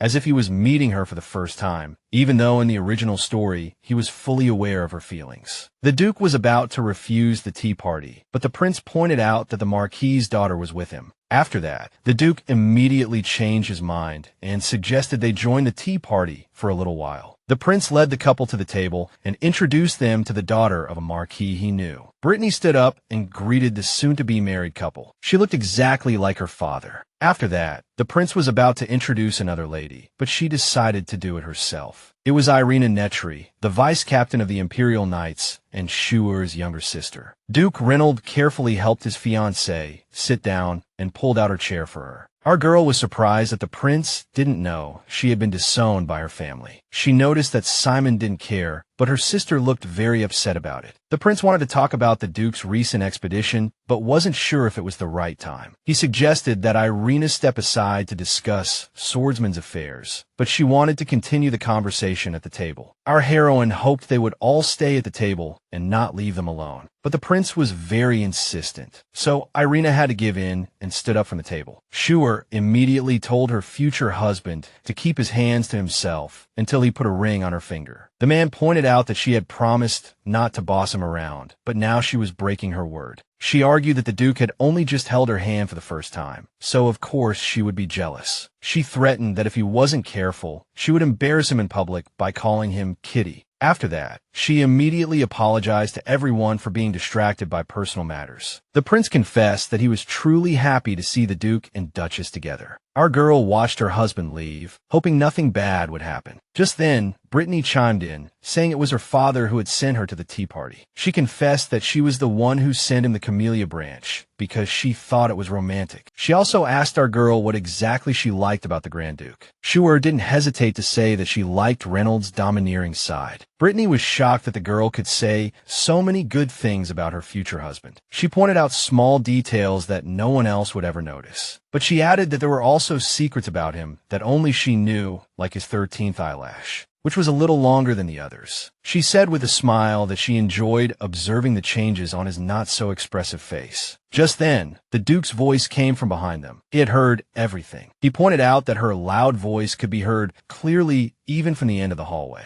Only then did she realize that the prince and the Duke had returned alone. Simon mentioned that her sister had been held up, but would catch up with them later. She was annoyed that the prince wanted to snatch the Duke away when they had only just arrived. It turned out he was just joking and had no intention of separating him from his bride-to-be. Reynold noticed how quickly his future wife's expression changed after he said that. The prince said that everyone was looking forward to the Bryan family's arrival, but he wouldn't keep them any longer. Shur thanked the prince for including her in such fun and exciting banquet preparations. To be honest, she was glad they were given a separate guest room. The Duke mentioned that he sometimes felt like her dress-up doll. He said he liked wearing gloves because they were important for a swordsman to avoid unnecessary cuts. He also hoped this habit of his wouldn't inadvertently make his fiancée uncomfortable. But the girl really appreciated the way her future husband took care of himself and others. She was nervous when she first arrived at the manor, but now she was going to try to enjoy the day. Suddenly, with a sly smile, she asked if she could see the Duke's sleeping face. But before the man could answer, they arrived at the grand hall and had to introduce themselves to everyone present. The girl noticed that since she was disowned, she would be introduced only by her first name, but then they used her former surname, Nettri. She knew at once that this was intentional, and the reason was obvious. The exiled daughter of the Southern Nettri family had returned as the Grand Duchess of the Northern Bryan family. Some families might be angered if a girl without a surname held such a position. Even now, people were already gossiping about how she used to imitate her sister, flirt with other men, and then ended up marrying the Duke. The girl would have been happy to take the Bryan surname, but the banquet was held the day before the marriage certificate was finalized. So our girl was nervous that everyone would call her a fraud. But the Duke didn't believe in those rumors. He only trusted what he saw. This really cheered her up and put her at ease, as she had been very nervous about it. Shur noticed some people glancing their way from time to time. She thought they probably couldn't greet the Duke with her by his side. These men were clearly well-trained knights and old friends of her future husband, Reynold. Just then, her sister Irina came over and introduced herself as the vice captain of the Imperial Knights. Shur was completely confused as to why her own sister was reintroducing herself. Irina said that their father was worried about her getting married without a dowry. Our girl just laughed because the family had kicked her out with nothing, and now they were bringing it up. Irina was surprised that her sister had some sort of dowry. After all, she wasn't really referring to money, but to the rooster she had brought with her. Irina knew her sister was lying and was about to expose her to the Duke. But then her sister cut her off, saying the Duke didn't have to stay by her side all the time and could go talk to his friends. The man started looking around, trying to figure out who she was talking about. He noticed some knights nearby, looking at him with admiration. They were old friends from his royal guard, so the Duke was happy to go over and catch up. He apologized to his wife and her sister and then walked over to the knights. Irina had thought her sister's love was one-sided, but now it seemed that wasn't the case at all. The girl thought to herself that she was in a rather strange situation. Shur, who boasted about how handsome her husband was but told me not to stare. Irina didn't understand why her sister said that and asked her to be clear. She said she was engaged to Prince Simon, and Shur's response was, "Don't come to the north." Then Irina wanted to know why her sister married a duke, especially since she never cared about the north before. But her sister just said that true love always comes when you least expect it. The Duke was talking with his knight friends, but he kept an eye on his wife from a distance. Shur noticed and made a cute heart with her hands to show him her eternal love. Irina told her sister to act normal, as she still represented the Nettri family. But our girl just wanted to tease her little sister, so she said it was just a sign of affection. Then Irina threatened that she would end up stuck in the north while she could enjoy her life in the capital. With that, the girl turned and went back to her crowd. She looked so angry that her entourage started asking if she was okay. Just then, Lady Brittany approached our girl with several other ladies. Shur was glad to see at least one familiar face during this whole occasion. The girls had seen from a distance that the little sister was being very disrespectful to the future Grand Duchess of the North. Brittany couldn't even believe they would fall for the rumors about her being a nice person. Shur suggested they forget about the slip-up and asked to be introduced to the new ladies. First was Angela, the Duchess of the Central Region, who became curious about Shur after hearing about her from her father. Shur was surprised that stories about her were already circulating in the Central Region, but it all made sense when the girl mentioned her maiden name. It turned out she was the daughter of the Baron who was at the meeting the other day. The protagonist noticed that she looked too young to be someone who was married and had a teenage son. Next was Sally, the lovely daughter of a count from the Central District. Angela told me a secret that they had just received an invitation from the Nettri family. It seemed Irina was trying to pull all the nobles of the capital to her side. She had received a proposal from the prince, and in return, she promised to unite the central nobles, who were split into 4 factions. First were those who supported the Nettri family, then those who studied the Bryan style but lived in the capital. The third category consisted of supporters of Crown Prince Simon himself, and the fourth was the neutral faction, those who didn't support the other 3. But in truth, the neutral faction just didn't want the Bryan family's influence to persist in the central region, even after the North gained its independence. This was exactly what made the last group the perfect prey for Irina. Inviting people to the party is a recruitment tactic, a step towards completely isolating the North, and it was rumored that Prince Simon was supposed to attend as well. Angela points out that the imperial family has always tried to remain neutral, but Lady Erin's engagement is worrying. She was about to say something else about Prince Simon, but suddenly stopped. As it turned out, Prince Simon himself walked over to greet the girls, apologizing for rudely interrupting their conversation. He also apologized for startling them. In fact, he wanted to talk to the Grand Duke, but he was too busy, so he wanted to tell the Duchess something about him instead. In the original novel, the prince was someone close to the North, and in return, he would receive some swordsmanship guidance from the Duke, but the moment they both fell in love with Irina, it all fell apart. Shur had no intention of cutting ties with the capital, so she agreed to talk. This time she and the prince walked out onto the balcony, but she still refused his offer of a drink. Afterward, Simon asked if she was enjoying her time in the capital. Shur happily noted that she particularly liked the weather there, which was simply perfect for her. The prince was still playing it cool, acting as if it were their first time meeting, even though he remembered her, because in the original story, the real Shur was obsessed with him like a complete lunatic. Once, she found him in the garden with a watering can, and at that time, the prince even asked her to stop using her family connections to sneak into the garden. The truth was, she had heard that he was already engaged to her younger sister. Immediately after, as revenge, the girl poured the entire can of water over the prince's head. The guy was furious and demanded to know why she was being such a jerk to him. That time, Shur just said she was watering the flowers and that it was an accident. So to clear up any misunderstandings, she confessed that she had been disowned by her family, but the prince already knew, which confused the young girl even more. He pointed out that it was common for families to disown their children over marriage issues, as arranged marriages were completely the norm in this world. When the girl realized the conversation had nothing to do with the Grand Duke, she was a little disappointed. She kept watching him from the window, seeing that he was keeping his promise not to shake hands with anyone. Shur admitted that she had changed a lot because of her love for Reynold. The prince agreed, saying it was obvious just by watching how she kept staring at another man right in front of him. Shur didn't know what to make of it, and even thought the prince was drunk. But he just smiled and said he never gets drunk on champagne. He pointed out that she was very smart and should have figured out by now what he wanted from her. The prince mentioned that Irina was just his closest ally, nothing more. After that, Shur said that tomorrow she would officially become the Duchess, and that they even had shared rooms in the palace. But the prince said that rumor has it Irina can charm anyone close to her, regardless of gender, status, or age. He remembered that she herself had once proposed that she could see him sometimes, even if he were engaged to Irina. For a moment, the girl even wanted to hit the prince over the head with something to make him lose his memory. But she just smiled and said that she truly loved the Duke, so everything else was in the past. The heroine didn't want to hear any more of this nonsense, so she turned to leave the balcony. But the prince pointed out that the Duke was losing his emotions and that she couldn't fill the void in his heart forever. This made her stop and look seriously at her future husband. The prince said that feelings don't last, and without his sword, the Duke would become quite useless. He even suggested she choose the right side, but she told him she would always stand with her husband. She pointed out that thanks to her, the Duke had learned to frown, and that look of his was totally her type. After that, Shur dropped her pretense and said bluntly that she would always be on her husband's side. The prince stopped her from going back inside from the balcony and then burst out laughing. That reaction was super weird, so she had no idea what would happen next. The prince apologized, saying he just wanted to see what her intentions were toward the Duke. This made her a bit angry because the whole situation was incredibly annoying. Seeing all this, Simon apologized to the girl again for everything that had happened. He asked her to think of it as a test, as he was also worried about the Duke. Afterward, Shur calmed down a bit and bid farewell to the crown prince. She walked straight to her husband and noticed that many people were avoiding her because of the original Shur's past. But she decided to ignore them and asked the Duke to buy her a wedding ring. She said she wanted a big, shiny, and beautiful ring to wear on her finger. But a ring would be a hassle for the Duke because of his work, so they needed to figure something else out. The man looked at his wife's happy face and promised he would definitely think of something. Lately, for some reason, he was growing to like the way she smiled brightly at him. Afterward, she told the knights around them not to pressure the Duke too much and to bring him back to her safe and sound. Then the girl turned and ran off cheerfully in another direction. She returned to her friends and told them she just had a brief chat with the prince. Watching the girls from a distance was our heroine's younger sister, Shur Nettri. Shur suggested changing the subject and asked Angela where she got her gorgeous dress. The girl said it was a popular item in the city center, where couples would have each other's faces engraved and carry it with them. After that, our girl also became enthusiastic about exchanging the same kind of pendant with her husband. Angela added that some shameless scoundrels would engrave the faces of their secret lovers on those pendants. Just then, Shur remembered that she could find information about the North and the Blaine family in the city center. She admitted that she had been living in the North recently, so she asked her friends to help her find relevant information. Sally strongly suggested she visit the Central Library when she had time. Brittany thought her friend was a bookworm, so she could probably give her some great recommendations. The girls made plans on the spot to go to the library and then have tea. The next day, Shur noticed her younger sister, Irina, staring daggers at her. She also saw some of her sister's attendants pointing and whispering about her. Then Irina walked straight up to her and said she needed to talk. She reminded her sister that she had asked her to stop bothering the prince and those around him. Shur pointed out that it was the prince who had invited her to the balcony, but her sister didn't believe her. She kept ranting about how self-righteous she was, even though she couldn't even manifest her flowering ability. Irina told her she was exactly the kind of person she hated most. People who talk a big game but don't act, who refuse to put in any effort, who only talk about their beliefs but won't stand up for them. She especially hated those whose greed far exceeded their abilities. But Shur wasn't buying it and pointed out that the girl clearly wasn't getting along with the prince. Irina said she couldn't possibly relax with a sister who wanted to take everything from her. Even though Shur tried to say she didn't need anyone but the Duke, Irina still didn't believe her. She once again ordered her sister to stay quiet and not interfere. Then she stormed off. The Duke was talking with his knights, but he still saw the whole thing from a distance. He noticed that Prince Simon and then Irina had both pulled his wife aside. Reynold noticed that while she was always surrounded by people in the north, here in the capital, she was all alone. Just then, a knight mentioned a rumor about Shur, saying she was known for getting close to people and then abandoning them after using them. But the Duke warned him that if he heard anything like that again, he would know exactly where it started. The knight tried to explain, but Reynold was no longer listening. He walked over to his wife and asked if she wanted to leave if she was tired of the party. The girl was touched by the care and consideration shown by her future husband. Afterward, the couple left the ball and returned to their room to rest. While the Duke was working on some documents, the heroine noticed that his hands were covered in scars. She wondered how old he was and when he had gotten those scars. But the Duke just pointed out that any swordsman's hands would look much the same. The girl said that she wanted to get revenge on everyone who had ever hurt him. Reynold didn't pay much attention to her words and just continued with his documents. Shur wanted to distract him from his work, so she told him a bunch of interesting things. The Duke explained that the number of monsters in the north had surged, but they didn't know why at first. They thought it was because he had paused his expeditions, but that wasn't the case. The heroine then realized that her husband would have to go to the mountains more often in the future. She remembered the prince saying she couldn't fill the void in his heart forever, so she asked what happened to the previous dukes after they lost all their emotions. The man didn't want to lie and answered honestly that they all died shortly after that. It was the rule of the Blaine family. Without emotions, a person couldn't tell right from wrong. They couldn't distinguish allies from enemies. At that point, the head of the family had to go deep into the northern mountains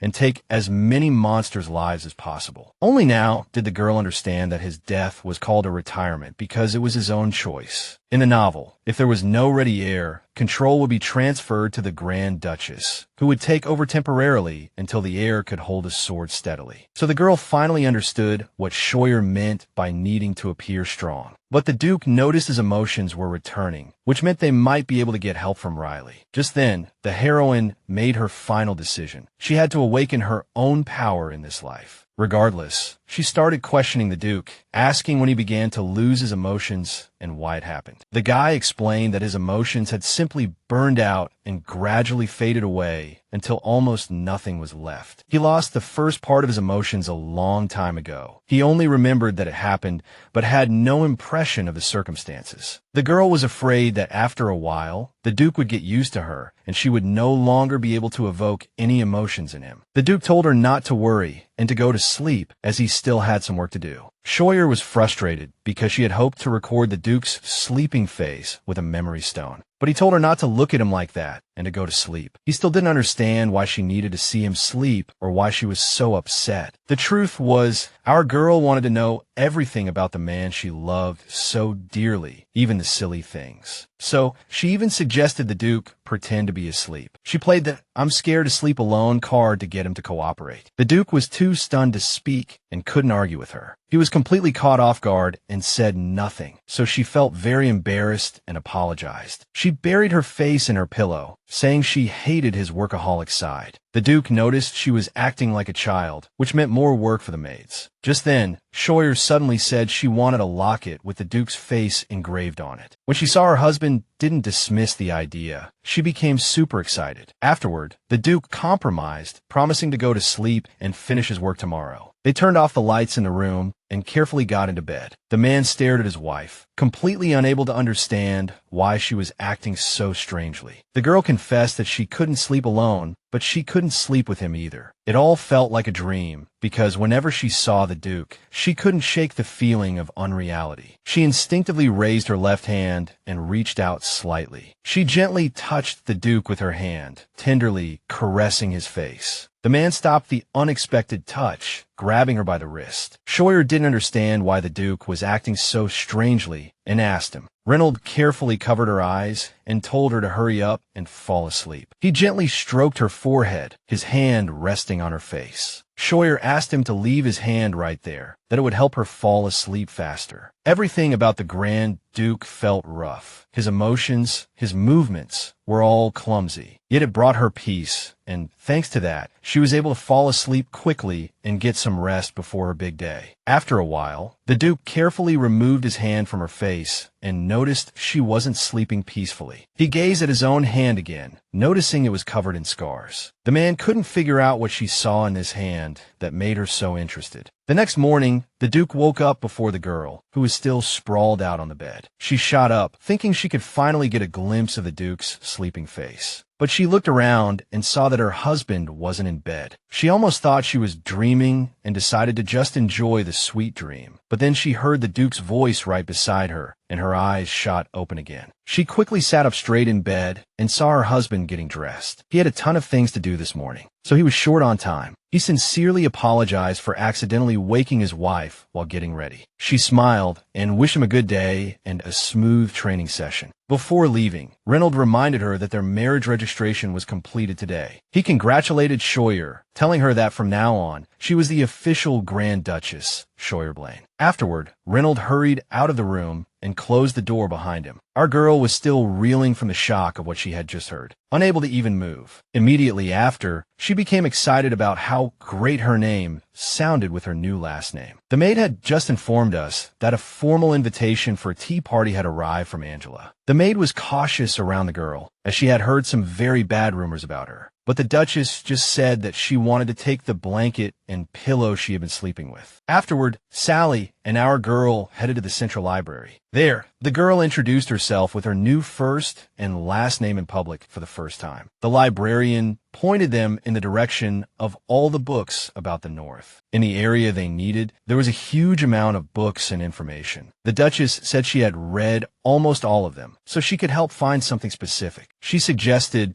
they start by looking at the Holy Scriptures, which talked about the origins of the Blaine family. The Vermouth family was founded by a messenger of God, which is why the country is so closely tied to the church. A long time ago, the continent was in chaos, with no leaders and no nations, so humans and monsters just tried to survive together. Humans could barely sustain themselves, with no rules and no morals, and in this chaos, a new power base was born. The Nettri family believed that people could be better, so they protected people from monsters, while the Blaine family mercilessly punished anyone who broke the rules. These two forces would with completely opposite beliefs, constantly fought each other. Just then, Vermouth appeared, acting as a mediator, but the fighting only intensified. So God granted the Nettri family the power to protect others. The Blaine family received the power to control and punish, while Vermouth left behind prophecies on 5 stone tablets. He established an empire with these 2 families, and the power bestowed by God is now known as the family sword. The girl found it strange that, unlike the Nettri family, the Blaine family couldn't even protect themselves. Sally saw the girl's sad expression and worried she had done something wrong. But the girl immediately smiled and asked if she had anything else to show her. She wanted to do everything she could to save the Duke, rather than regret not trying. Afterward, the girls went for tea, where Angela officially congratulated our girl on completing her marriage registration. The atmosphere at the table was festive when the butler delivered flowers. They were for Shur. The servant announced that the bouquet was from His Excellency, Duke Reynold. She was happy that her husband had kept his promise and sent her flowers. The girls at the table noticed that the ribbon on the bouquet was more expensive than the flowers themselves. They explained that it was an expensive fabric used for making clothes. Shur was surprised that in the north he would only send flowers, but here he even tied them with a ribbon. In the evening, the girl returned to the palace to attend another ball with her husband. She wondered why he had another bouquet, but the Duke pointed out that he hadn't sent her a bouquet today, even though he had promised he would. Then Shur mentioned that she had received a bouquet from the Duke earlier during tea. The girl wondered who had sent her those flowers that came without a note. For a moment, she even guessed it might have been Riley or John. Just then, the doors opened, and the crowd was introduced to His Excellency Duke Blaine and his wife, Duchess Blaine. Meanwhile, Riley was sitting on the bare ground, completely captivated by our girl. Next to him stood the butler and a maid, who were staring at the giant statue of the Duke. They were trying to find the best spot for the statue before the master and mistress returned. Riley was completely unimpressed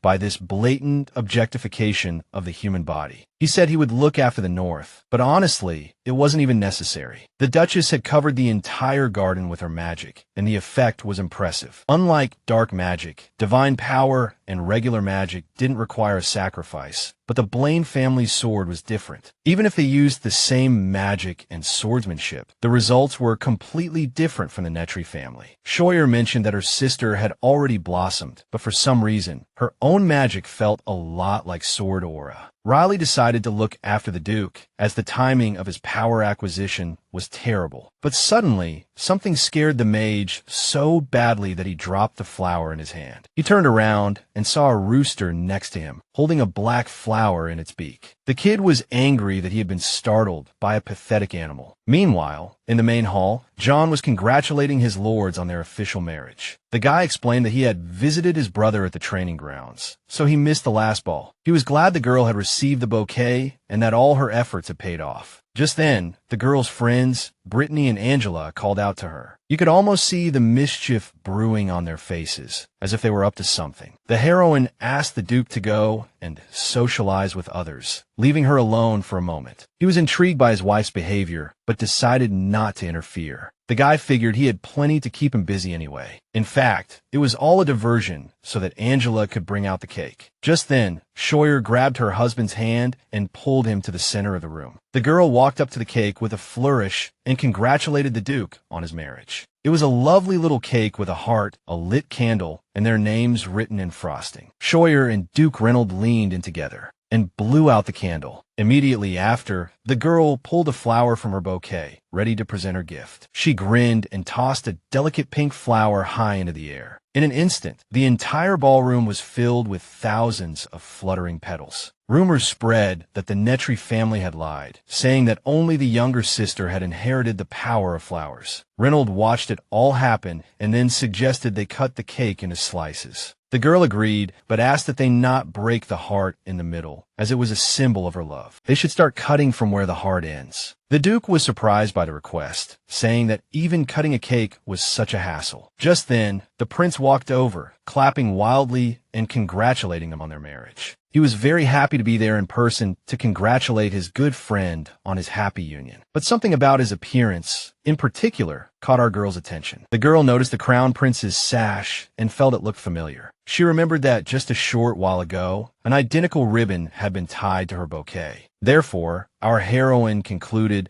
that it must be the official sash of the central region. The prince leaned toward Shur and held out his hand, wanting to offer her a formal greeting. But Shur just put her hands behind her back, pretending she didn't have any. The prince was completely caught off guard by this reaction and didn't know how to respond. The entire ballroom fell silent, everyone waiting for Simon's reaction. Then, the lady dropped a bombshell. Her husband needed to greet her first. Reinhold gently took her hand, brought it to his lips, and gave it a light kiss. And the prince stood there the whole time, his hand outstretched, waiting for his turn. Just then, our heroine's father came over, saying it was very rude of her to ignore the prince. He walked up behind her and placed a hand on her shoulder. Without a greeting, he immediately started lecturing her on her lack of manners. But she was no delicate flower and simply shrugged her father's hand off her shoulder. She said cheerfully that the Nettri family clearly had no manners. She jokingly apologized to her father and promised to send flowers as a peace offering. She told her maid to take that bouquet to her room and bring back the one that was originally there. Her father let out a small laugh, saying that if this was how they congratulated each other, they must be a very loving couple. The heroine stared at her sister, not understanding why Eliana hadn't said a word yet. Meanwhile, the Duke was talking business with the prince, discussing matters of the north. The prince reminded him that the duchy was still part of the Weymouth Empire. The Duke pointed out that the treaty was made by the previous generation, so they as descendants were expected to inherit and continue it. Afterwards, the prince promised to provide support and said he could ask for help if he needed it. It sounded like he was concerned for him, but he was really just fulfilling his royal duties.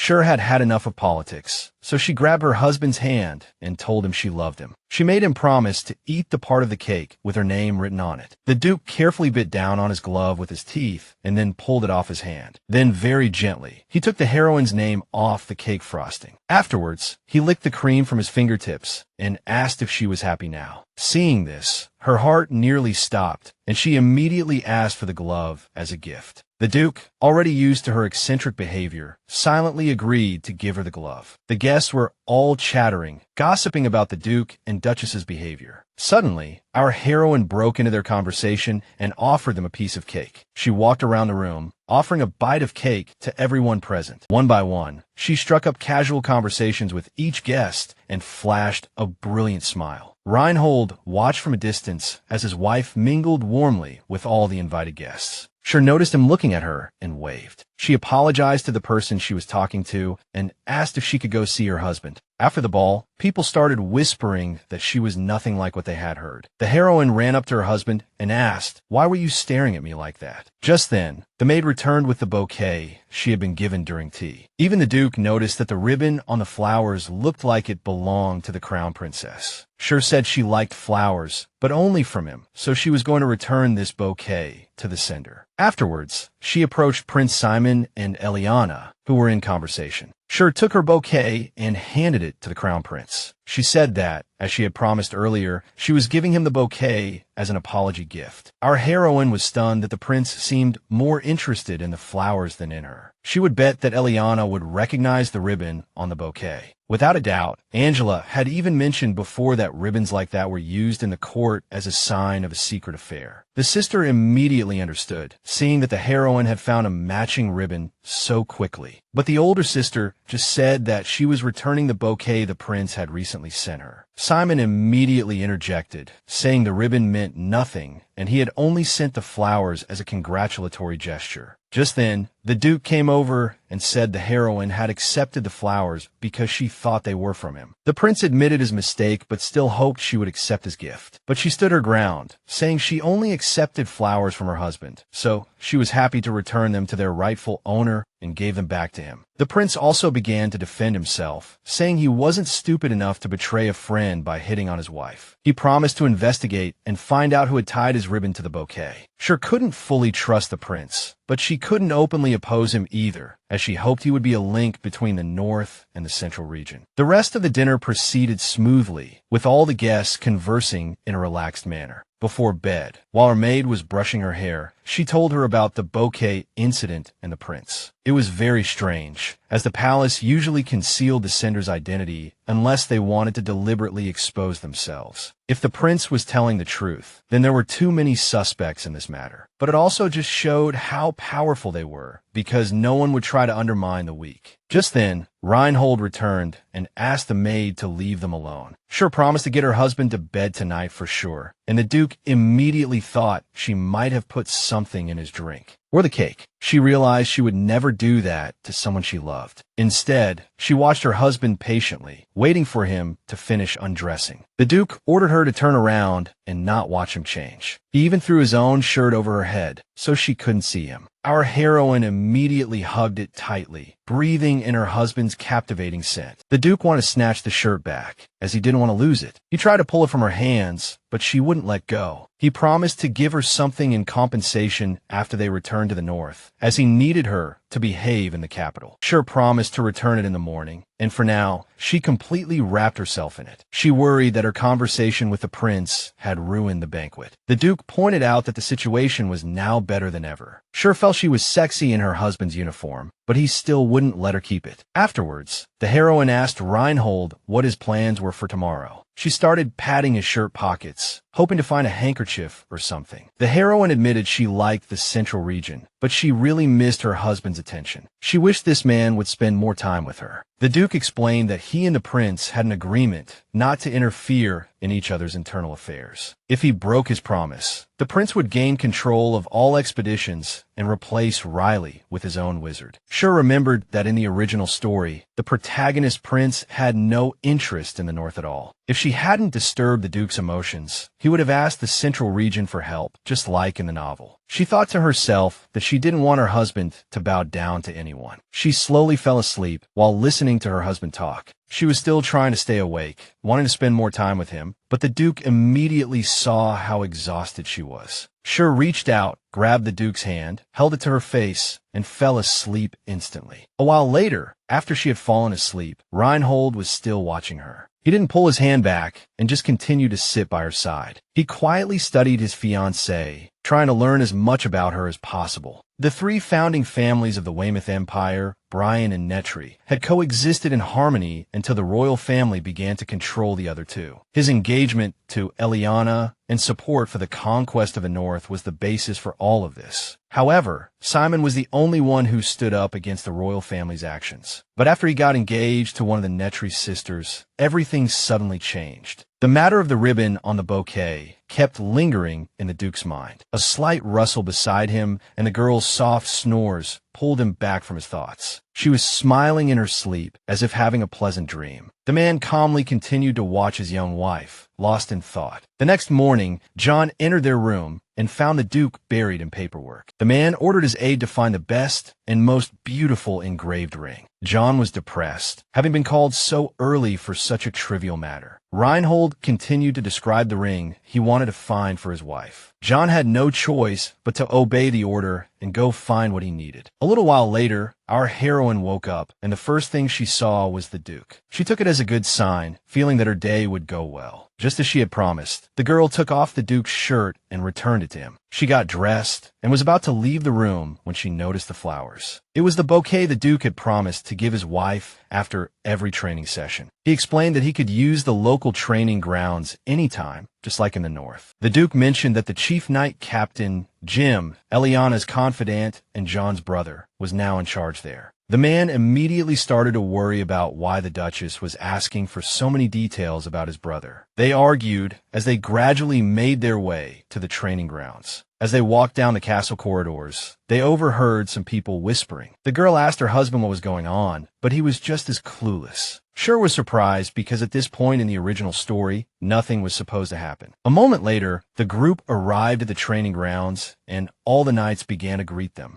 Jim came over separately and greeted each of the newcomers. He admitted that John often complained about the heroine, so he knew her quite well. Jim was even surprised that the heroine didn't plan to scold his brother. She joked that others could complain about her, but anyone who complained about the Duke would lose their head. Jim laughed and said it was just a joke as a greeting. Afterwards, our heroine asked him to show her the best spot to watch the training. The knight immediately suggested setting up camp next to the center of the training grounds. They hurried to bring her a chair and apologized for not being able to find anything more comfortable. The Duke was worried she would become anxious watching him train, but Shur interjected that she really wanted to watch her husband train up close. Just then, the Duke ordered the knights to protect her, and then he went to supervise the training himself. The girl said she was thoroughly enjoying the training, especially the man in charge of it. She watched more intently than the knights, who were actually there to learn. She was practically glued to her husband, her eyes following his every move, trying to commit everything to memory. She asked the knight, guarding her for his name, and chatted with him the whole time. She explained that she was head over heels in love with the Duke, so watching him was pure bliss. But the girl noticed a strange atmosphere in the air and asked if something odd had happened. The knight explained that a messenger from the palace had appeared at the training grounds that morning. This had caused a commotion. Shur made a mental note to find out what it was about after the Duke finished his training. The man kept getting distracted during his duel, watching his wife chat amiably with the knight. He couldn't understand what this guy could have said that was so funny it made her laugh like that. Because of these thoughts, he got distracted and accidentally cut his opponent. He immediately reached out to help the man, to see if he was okay and offer assistance if needed. Before the man could take a step, the Duchess flew to Reinhold's side and began to check him from head to toe. He noted that the knights, especially the Imperial knights, were often injured, but he didn't like the idea that if they were so easily hurt, the North would soon be finished. As soon as he finished speaking, Shur picked up a bouquet from her chair and, ignoring the other knight's warnings, carefully approached the injured man. She gently plucked a daisy from the bouquet the Duke had given her that morning. She concentrated,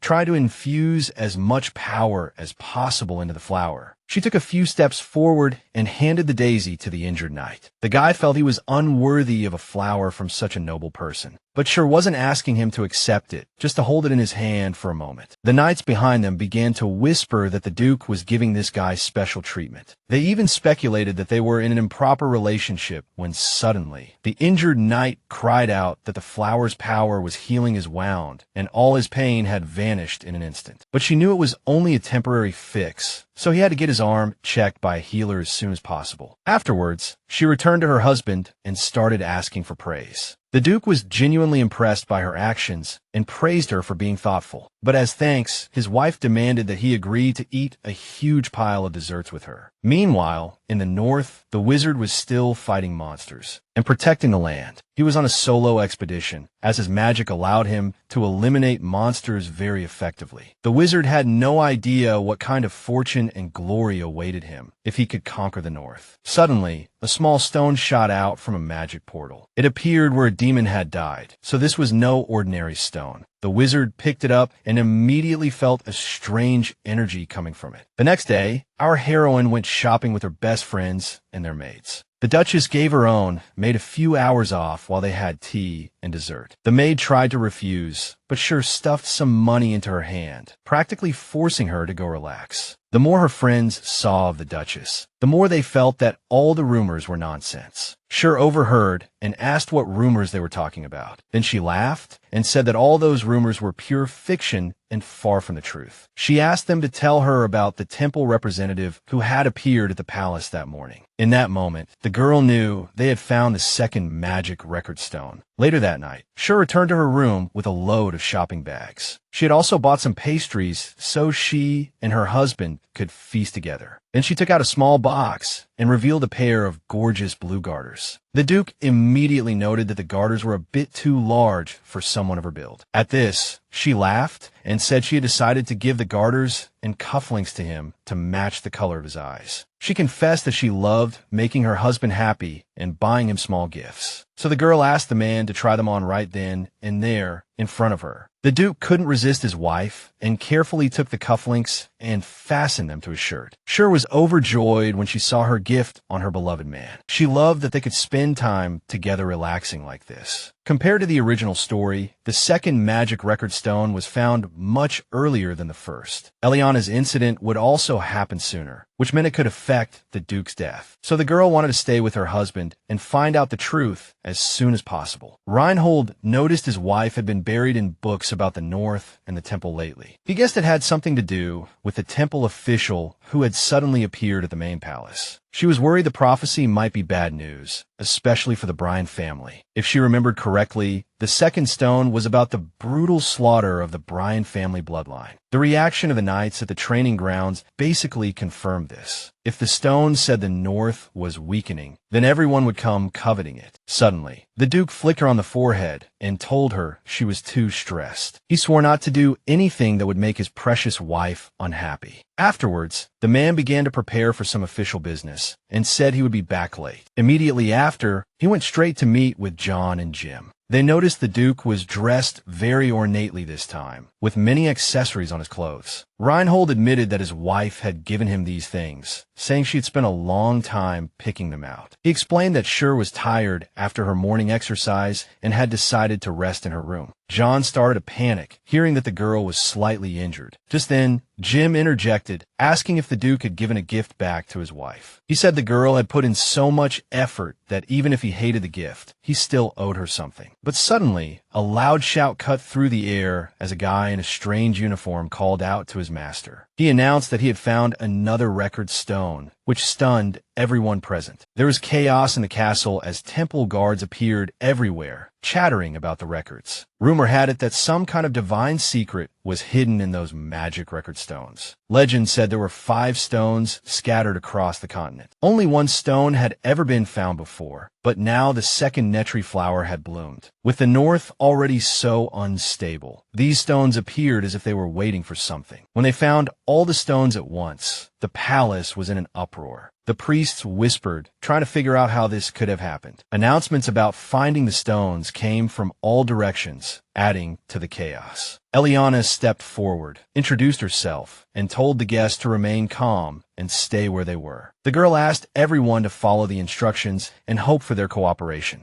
John suggested gathering the guests from the North separately, but the Duke vetoed the idea. Whispers began to rise from the crowd that the stones were fake. Just then, the chief priest appeared, calling it madness that any random stone could suddenly become a legitimate magic record stone. He complained that there were too many people with overactive imaginations these days. He was very annoyed that panic and utter chaos had broken out in his absence. This was the high priest, a handsome man with striking white hair, Cedric. His subordinates knew his habit of slacking off, so they didn't let him slip away. Just then, Prince Simon came up behind Cedric and greeted him. He said he hoped the high priest could identify the real stone as soon as possible to calm everyone down. At that moment, Eliana came forward, bringing some of the magic stones they had found. Cedric glanced at them and immediately declared that both the stones themselves and the inscriptions on them were blatant forgeries. The crowd erupted in a clamor, talking about some madman who would dare to forge the sacred stones. Eliana quietly approached the Duke and asked him what was wrong with his wife. Eliana continued to press, saying it was strange for her to miss a banquet held for her own husband. She pointed out that when it came to magic stones, you couldn't rule out anyone from the Nettri family. This angered the Duke, who retorted sharply that she was a Bryan now. He saw Eliana get nervous at this and knew the sisters must have a bad relationship. His wife was completely different from her sister in personality. He recalled what had happened on the first day they arrived in the capital for the ball. That day, she had become very depressed after a private chat with her sister. So, yes, he was angry and swore that if that girl bothered them again, he would definitely deal with her. Eliana was terrified by the look on his face, but John was just happy that the Duke was showing emotion again. Just then, the prince suddenly appeared and asked him to come over and look at the magic stones. Reinhold was terrified because, after so long, his emotions were slowly returning. The first stone said that whenever a Bryan ate sweets, his face would contort into a pained grimace. All the other stones had similar things written on them, nothing like prophecies at all, which confused everyone. The maid returned to her mistress and told her what had happened with the magic stones, but she realized it couldn't be possible. The handmaiden had the time to write all those things on the stones and hide them everywhere. She was always watching her mistress and believed in her, so she was backing her up. The handmaiden rushed out of the room, wanting to talk to the knights again and calm them down. And as soon as the door closed behind her, our heroine also stood up and walked over to the bed. There, she slid open a secret panel and saw a hollow in the floor where the stone slates were kept. The girl was worried that the writing on the slates would immediately reveal who they were talking about. She carefully picked some fragrant flowers and stuffed them into the hollow along with the slates. These flowers were perfect for covering her tracks, but my God, they really stank. After moving 12 stone slates, the girl's whole body ached. The empire was founded by a divine messenger who quelled the feud between the Blaine and Nettri families, and these magic slates were the key evidence of this legendary event. More importantly, this wasn't just a forgery, but a slanderous attack on the two great families, enough to shake the foundations of the empire. The girl had a terrible headache because she had spent too much time racking her brains to write flattering praises for Nettri. Luckily, she knew the shape of the slates and how to tell the real ones from the fakes, all thanks to that novel. Right in the novel, after Reynold's death, monsters overran the imperial palace, and that's how she discovered the secret passage in her room. News about that passage wouldn't get out until after the Duke's death, so she didn't want to use it. She certainly didn't want to dwell on it, so she started slapping herself to shake off those thoughts. She was excited because all she had to do was turn the compass from the north to the capital, forcing the temple to handle the matter. The Duke walked in and asked what she was doing, pulling her out of her thoughts. The girl leaped up from the bed, thrilled to see her beloved husband. She tried to get away with it by pretending to be very sick, but the Duke had seen her bouncing around on the bed. She stuck to her story and pleaded with the Duke to check her hands. Suddenly, the man leaned in, his face close to hers. It turned out he had just noticed a small pink petal stuck in her hair, but what really caught his attention was the burn mark on it. The man said that he had been asked to participate in the investigation of the whole Slate incident. Shur immediately panicked, thinking her sister might blame the North for this. So she looked her husband straight in the eye and admitted that she had forged the slates. The Duke already knew. He was more interested in why she did it. The story was that when the contents of the second slate were revealed, the North would be ruined, and she wanted to stop that from happening. So she argued that there were misunderstandings about both the North and the Duchy of Blaine. The dukes of his family had been labeled as brutal, insane, and delighting in slaughter. Reynold pointed out that this wasn't entirely baseless, but Shur cut him off. The Duke admitted that wanting to protect him wasn't a good enough reason to tamper with the magic slates. Shur said that Nettri was planning to hold a meeting of the capital's elite, so she did it to distract the public. The Duke pointed out that her actions had caused a huge uproar, and he was worried someone would find out she was connected to this whole Advent incident. He reminded her that forging the slates was tantamount to treason. Shur promised that if Reynold handed her over to the capital, she would cry day and night, screaming his name. She would fall into despair and repeat his name endlessly, so that everyone would think it was his fault. The Duke was speechless at this absurd blackmail and just stared at his wife. For a moment, she even thought he was actually considering turning her in, but then he flicked her on the forehead and told her to stop thinking such useless things. He reminded his wife that they were part of the Blaine family now, and they were in this together. Our heroine was completely stunned by the Grand Duke's kind attitude toward her. Afterward, the man told her to pack her things and get ready to leave. John reported that there was no circumstantial evidence to connect her to the whole affair. Duke Reynold ordered him to check everything again to be absolutely sure. He couldn't imagine little Shur running all over the imperial palace, dragging heavy stone slates. A little later, the girl came out of the room, changed, and took her husband's hand. Together, they walked towards the banquet hall, ready to face whatever was coming. When the Duke and Duchess walked into the hall, everyone immediately started whispering. Irina walked straight up and said she heard the girl was late because she was tired. Shur said she had used up too much energy hanging out with her friends. So she was tired. She had discovered that the healing power of the flowers depended on one's physical strength, so she couldn't use it herself. The heroine also mentioned that while she was resting, she sorted through the gifts for her husband, separating them into things the Duke would use and things he would take with him. In the north, Irina's subordinate came forward and confirmed the girl's story about buying a lot of items and sorting them. He also confirmed that she had been hanging out and shopping in the city with her best friends earlier. Irina was shocked by her sister's spending habits, but there was nothing she could do about it. She thanked the girl for her help and then left. The Duke and Duchess watched Irina walk away, and due to their tense relationship,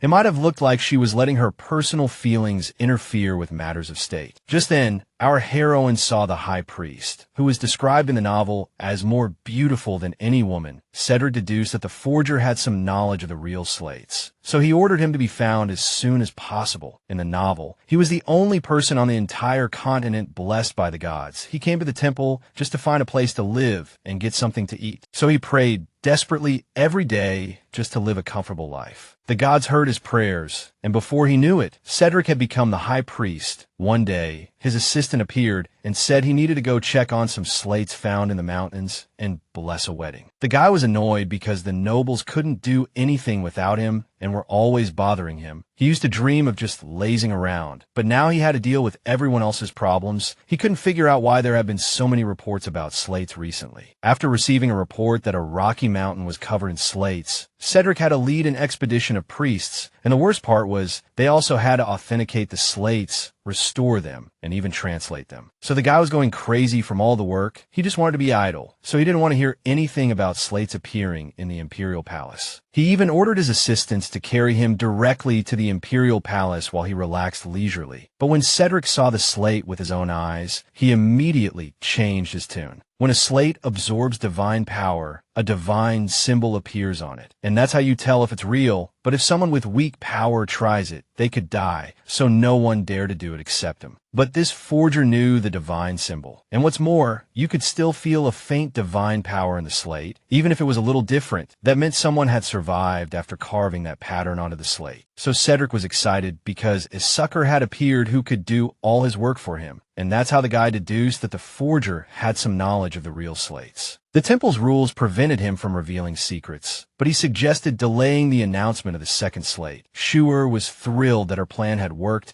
and had successfully caught the High Priest's attention. She was a bit surprised because the High Priest's explanation was different from the original novel. The Duke pointed out that although Cedric seemed a bit unreliable, he never caused trouble. The heroine knew that forging the slates was a serious offense, but the High Priest seemed overly calm, even happy about it. The girl was about to chat with Cedric, but her best friends pulled her away. They were worried because she had been feeling unwell. Since their get-together, they had also been terrified, worried that the stories they told might have exhausted her. Just as Shur said goodbye to her friends and was heading towards Cedric, she found he was gone. Just then, he snuck up behind her, scaring her out of her wits. She jumped and accidentally pushed him, making the High Priest bite his tongue. Our heroine came to her senses and formally greeted him, etiquette and all. Now she just needed to find a topic to talk to him about. So she asked if she could take a moment of his time to recommend a wedding date. The guy finally understood why she had been staring at him and flatly refused her request. He started rattling off all sorts of advice, which confused our heroine even more. Shur said she already had her fiancé's consent, but the High Priest completely misunderstood her. Seeing Cedric's state, she decided to back off and solve the problem without the temple's help. The guy was thrilled and said not to blame everything on the temple, but to live their own damn lives. Because of his words, the girl realized she could do whatever she wanted. But just then, the priest's assistant suddenly appeared behind him, saying he couldn't use his aura and divine power just to look good in front of people. Afterward, the assistant introduced himself as Kyle and asked what had happened. The High Priest started bragging about how he had charmed another girl, but the girl wasn't buying it. She told him she already had a boyfriend who was nothing like the priest and 1,000,000 times more handsome. The assistant immediately apologized for the misunderstanding and his boss's extreme ego. Just then, the Duke walked over, noticing his wife was talking to someone. Kyle immediately recognized the great Duke of the North and congratulated him on his recent marriage. He promised that as an apology for what just happened, they would help pick the best possible day for the Blaine and Nettri wedding. The High Priest was completely stunned to hear the girl's last name, as he thought she was supposed to be the heir of the family. Just then, a recently injured knight approached them and thanked Nettri for helping him recover. He apologized for his rudeness and thanked the girl for helping him heal. Our heroine happily accepted the bouquet of flowers as a thank you and told him to be more careful in the future. After that, the knight bowed to her again and went back to his business. Sue was glad that the incident at the training grounds could end so well. For a moment, she even thought the Duke was a little jealous. Later that night, the two of them were in their room doing their own things. The Duke was working on some documents while his wife paced around him, begging him to go to bed. The guy couldn't figure out why she wouldn't give up and kept wanting to see his sleeping face. Shur apologized for accepting flowers from another man in front of the Duke that afternoon. She was terrified that her actions had genuinely annoyed him. When she received the bouquet, the Duke's aura had seemed strange and tense.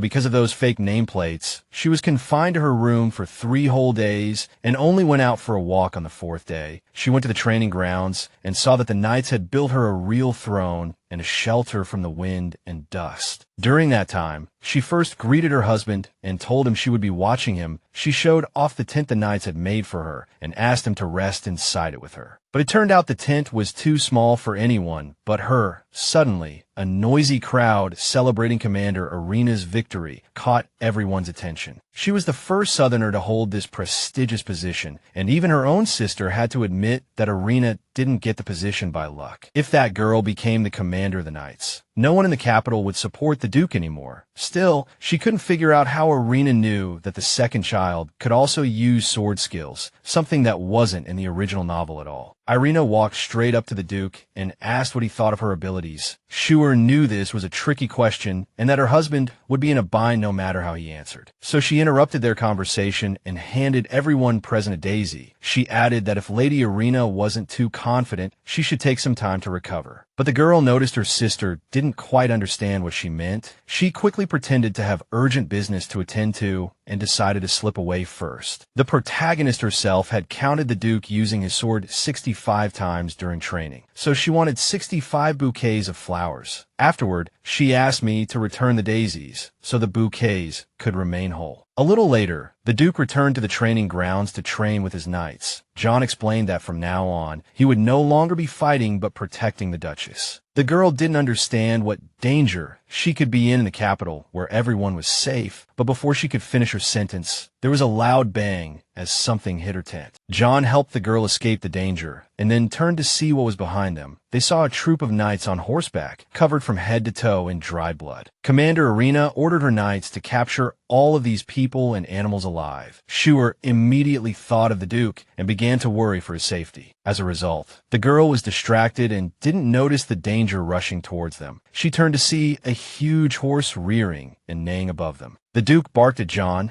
"Cover the girl's eyes with your hands and don't let go." Then they heard the horrific sound of tearing flesh and the clash of swords. A moment later, the girl opened her eyes to see unconscious people and horses lying around. The Duke had used his Blaine family magic to save his wife from danger. Shur immediately noticed Reynolds' eyes were as cold and empty as a seabed devoid of life, just like during the punitive expedition. In the far north, when you lose all emotion, your mind becomes so confused that you can no longer tell right from wrong. Therefore, the girl ordered the knights to bring all the chamomile flowers from her room to protect her husband. She had to stop him somehow, so the girl started walking towards the Duke. Irina stood in her way, telling her to stop being so reckless. The commander roared that the Duke had ignored orders and killed everyone, claiming it was a violation of Northern Protocol, but Shur noticed her husband hadn't killed anyone. They were just knocked out. Therefore, she ran towards her husband, crossing the huge crack in the ground. She misjudged the distance and started to fall, but the Duke caught her in his arms. He came to his senses and steadied her on her feet. The man apologized to his wife for making her worry for nothing. Just then, the knight returned with the daisies from their room. At that moment, Irina appeared, saying she would report him to the prince as punishment for his insubordination. She added that by doing this, the Duke might have destroyed key evidence and screwed them all over. Shur realized things were not going according to the original novel. If this continued, the knights who returned alive wouldn't last long. They would die, so she decided to show everyone how skilled she had become at picking daisies over the past 3 days. The girl turned to her sister and asked her to call the high priest. Duke Reynold felt that strange sensation again, as if he were just a huge void inside. The guy was in a space where it felt like there was nothing around him. The Duke couldn't even remember when or why he had drawn his sword. Suddenly, something bright and light began to penetrate the oppressive darkness. Next, he heard a loud voice calling his name. The guy looked up and saw it was his wife. Cheering for him, he saw the girl recklessly jump over a deep chasm. He couldn't understand at all why this delicate woman would do such a damn weird thing. At the last second, the guy managed to reach out and catch her, saving her from a nasty fall. After that, the knights who were still standing started running around the training grounds. Helping the injured, the adjutant told Irina that all these knights were from the border regions. A few minutes later, the chief medical officer and his junior assistants rushed towards them. Just then, Irina announced that the northern defense line had been breached by monsters. According to initial reports, only the knights escorting the temple priests who announced the advent of the slates were injured, but this time others were caught in the crossfire because the church delegation was delayed longer in the capital. The Duke carefully examined the wounded and said their wounds were too clean for monsters to have caused that kind of damage. While everyone was arguing, Shur whispered to her husband that she would distribute her healing chamomile to all the wounded. The Duke heard the whispers around him and began to wonder what was really going on. But Shur made it clear that she trusted her husband completely and would always stand by him. She believed every word he said without question and was ready to support any choice he made. Afterward, she went to the wounded and gave them chamomile flowers to help temporarily ease their pain. She knew that if things continued this way, all the wounded would die, and the North would be blamed for the whole mess and cut off from the world. Therefore, she needed to find some knights who could prove this wasn't a monster attack. The people and animals were still spooked, so they panicked whenever someone unfamiliar approached. Fortunately, John managed to calm the horse. Keeping his mistress from harm, she couldn't reach the injured soldier on the horse's back. So John lifted her up. Sue felt a little embarrassed being held like that by her subordinate. The girl just hoped her daisies would keep the wounded alive until the high priest showed up. Kyle reported that only 3 people had died in the attack and 27 knights were injured. Immediately after, the high priest released his magic, healing all the wounded knights. The divine power radiated around him, helping everyone he passed. Shur was impressed by Cedric's magical abilities, which would be a great help to her plan. The guy was very conceited, so he was pleased when she praised him to thank him for saving the knights. She offered him one of her daisies. Cedric took the flower and stared at it as if he sensed something. He looked closely at all the knights and noticed they were all holding the exact same flower. The guy turned to his assistant and asked if he noticed anything strange about the flowers. He had never heard of a Netrier being able to make daisies bloom. Lantana was supposed to be the flower of succession. The faint power he felt in the daisies was strikingly similar to what the high priest had felt from those fake slates. Therefore, he deduced that the family had suddenly produced 2 people with this ability in the same generation. The high priest thought it was an interesting coincidence and was eager to see what kind of chaos it would stir up in the future.